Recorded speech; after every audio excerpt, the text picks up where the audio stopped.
Welcome to the Lake Oswego 20% Project.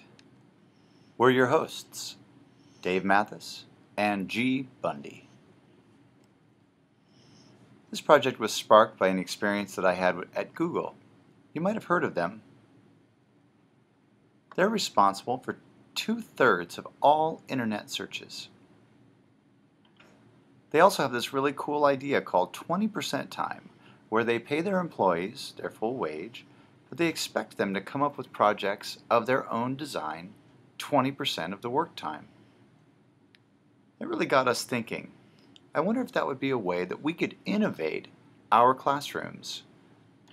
I brought it up to Mr. Mathis, and because he's pretty much on the vanguard of everything, he said, absolutely, let's do this.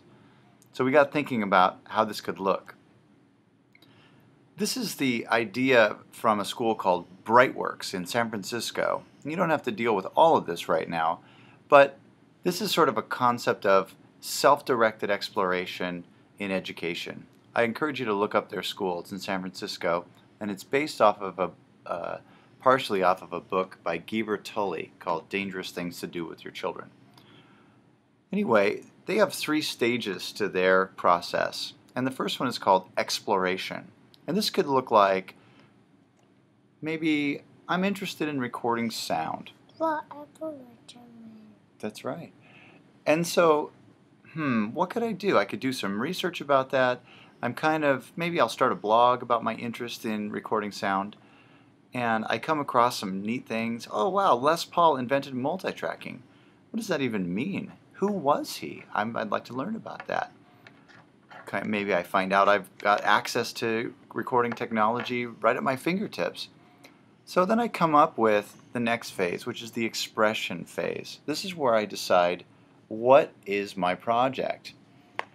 I would like to learn how to multi-track record myself. I hope to create a song where I play all the instruments. It is going to rule.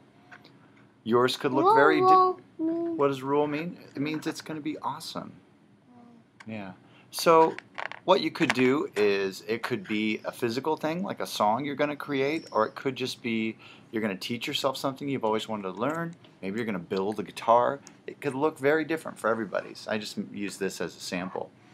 So then you check with Mr. Mathis and you say, does this look good? And he says, that looks really good, and maybe gives you some advice, and maybe I make a comment on your blog. You get started, you think about, okay, what does it look like? What's the next stage? I know what I want to do. I'm in charge of it. What does it look like? Maybe I seek out experts. This is a good friend of mine named John who does incredible things with multi-tracking and electronics and flute playing. Maybe I go and find somebody who's an expert and find out more about it.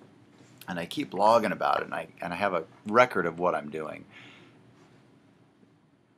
After I work through my 20% time, I come to a point where it's called exposition. And this just means I'm going to show what I've done. And in December, Mr. Mathis is going to set up an opportunity for you to either perform, present. You could use Prezi, which is the program that I'm using right now. It's really neat. You could demonstrate something. It could be a physical creation. It could be anything. Plus, you'll also have your blog. And maybe for some of you, your blog will be the whole project. It could be a research thing. So here's the cool thing. After we go back, after we come back in December and we see your awesome stuff, we're going to hopefully join forces with this man who's named Professor Ponto, who's an amazing person. And we're hopefully going to, well, we're not hopefully, we're going to present this at the next music conference in January of 2012. This is a big deal because what we're presenting is very, very different than the normal. That's a very long building. That's right, buddy. It's very different than what you've seen before at these kinds of conferences. And we're going to show your stuff, which is going to be amazing, and they're going to totally dig it.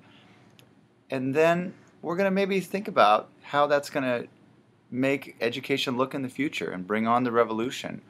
I think you guys have great ideas about what you want to learn, and I think all children have great interests, and we need to tap into those, and that's what you're going to be a part of, is this whole process. And I'm really excited to see what you do, and I'm really excited to be involved in the project and share the great things you come up with. That's it for now. We'll see you soon.